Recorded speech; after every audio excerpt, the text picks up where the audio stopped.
మొత్తం కోర్టుకి ఇట్లా చేస్తుంటే అంటే ఇక మీ మీ ఇజ్జత్ ఎట్లా పోతుందో ఇక గూడెం మైపాల్ రెడ్డి మళ్ళా గూడు రిటర్న్ అయింది.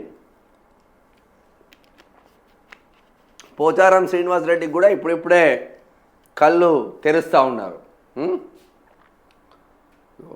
కౌంటర్లు దాఖలు చేయండి. స్పీకర్ సహా 9 మంది ఎమ్మెల్యేలకు హైకోర్టు నోటీసులు. వారి వాదనలకు ప్రతిపాదిక ఏమిటి? బీఆర్ఎస్ పిటిషన్పై విచారణ, అనర్హత పిటిషన్లపై మే 6వ తేదీకి విచారణ వాయిదా వేసింది. అసలు ఏం జరుగుతుందో ఒకసారి చూద్దాం. రాష్ట్ర రాజకీయాల్లో తీవ్ర సంచలనం సృష్టిస్తున్న ఎమ్మెల్యేల పార్టీ ఫిరాయింపుల వ్యవహారంపై హైకోర్టు కీలక ఆదేశాలు జారీ చేసింది. బీఆర్ఎస్ నుంచి కలిసి కాంగ్రెస్లో చేరిన 9 మంది ఎమ్మెల్యేలు సాంకేతికంగా అసలు పార్టీ మారలేదని అసెంబ్లీ స్పీకర్ గడ్డం ప్రసాద్ కుమార్ ఇచ్చిన తీర్పును సవాలు చేస్తూ దాఖలు చేసిన పిటిషన్పై గురువారం విచారణ జరిగింది. దీనిపై హైకోర్టులో వాడివేడి వాదనలు జరిగాయి. పార్టీ ఫిరాయింపుల వ్యవహారాన్ని తీవ్రంగా పరిగణించిన ధర్మాసనం పార్టీ మారిన ఎమ్మెల్యేతో పాటు సభాపతికి సైతం నోటీసులు జారీ చేయడం సంచలనంగా మారింది. ఈ వ్యవహారంపై పూర్తి విచారణతో కౌంటర్ అఫిడవిట్లు దాఖలు చేయాలని ఆదేశించింది. బహిరంగ సాక్ష్యాలు ఉన్నప్పటికీ స్పీకర్ తీసుకున్న ఈ నిర్ణయం పూర్తిగా ఏకపక్షం, రాజ్యాంగ విరుద్ధంగా ఉందని ప్రతిపక్ష బీఆర్ఎస్ ఎమ్మెల్యేలు హైకోర్టును ఆశ్రయించారు. స్పీకర్ నిర్ణయాన్ని పక్కన పెట్టి సదరు ఎమ్మెల్యేలపై అనర్హత వేటు వేసేలా ఆదేశాలు ఇవ్వాలని పిటిషన్లలో కోరిళ్ళు. ఆ వాదనకు ప్రతిపాదన ఏంటి అంటే పాపం ఇగో ఈయన దానం నాగేందర్ పైన చర్యలు తీసుకోరానే. అంటే బీఆర్ఎస్ ఎమ్మెల్యేగా గెలిచి ఖైరతాబాద్లో బీఆర్ఎస్ ఎమ్మెల్యేగా గెలిచి కేవలం కిషన్ రెడ్డిని గెలిపించడం కోసం మళ్ళా కాంగ్రెస్లో జాయిన్ అయి కాంగ్రెస్ బీఫామ్ మీద ఆ దుర్మార్గుడు మళ్ళీ కాంగ్రెస్ ఎంపీగా పోటీ చేస్తే మా స్పీకర్ సాబ్కు పార్టీ మారలేదు. ఆయన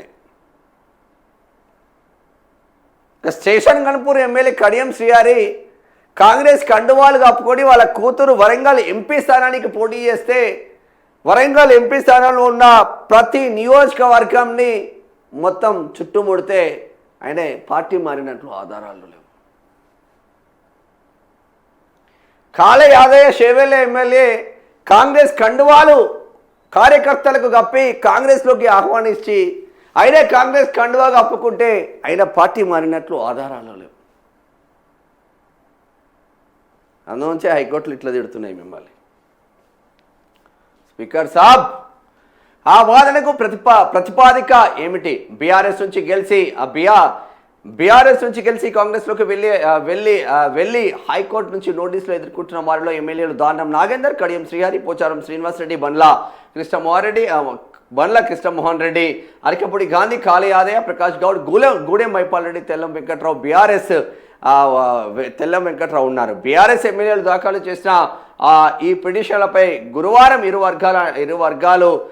వర్గాల న్యాయవాదులు తమ వాదనలు వినిపించారు. ప్రతివాదులంతా తమ వాదనతో కూడిన కౌంటర్లను దాఖలు చేయాలని కోర్టు ఆదేశించింది. పార్టీ మారలేదని స్పీకర్ ప్రకటించిన 9 మంది ఎమ్మెల్యేలు ఏ ప్రతిపాదికన ఆ వాదన చేస్తున్నారో అఫిడవిట్లలో పేర్కొనాలని కోర్టు స్పష్టం చేసింది. అంతేకాకుండా స్పీకర్ కూడా ఈ వ్యవహారంపై న్యాయస్థానానికి వివరణ ఇవ్వాలని ఆదేశిస్తూ ఆ ప్రతివాదులందరికీ నోటీసులు జారీ చేసింది. తమ కౌంటర్ అఫిడవిట్లు దాఖలు చేసేందుకు హైకోర్టు తగిన సమయం మంజూరు చేసింది. ఈ కేసులో తదుపరి విచారణ మే 6వ తేదీకి ధర్మాసనం వాయిదా వేసింది. ఇప్పుడు వీళ్లకు ఎమ్మెల్యేలకు కౌంటర్ దాఖలు చేసుకోమని చెప్పడం వేరు, ఏకంగా స్పీకర్కి కూడా కౌంటర్ దాఖలు చేయాలని చెప్పిందంటే హైకోర్టు ఇక మనం ఏమంత పనిమంతులమో రేవంత్ అన్న మా స్పీకర్ గడ్డం ప్రసాద్ కుమార్ను బట్టి అర్థమవుతా ఉంది.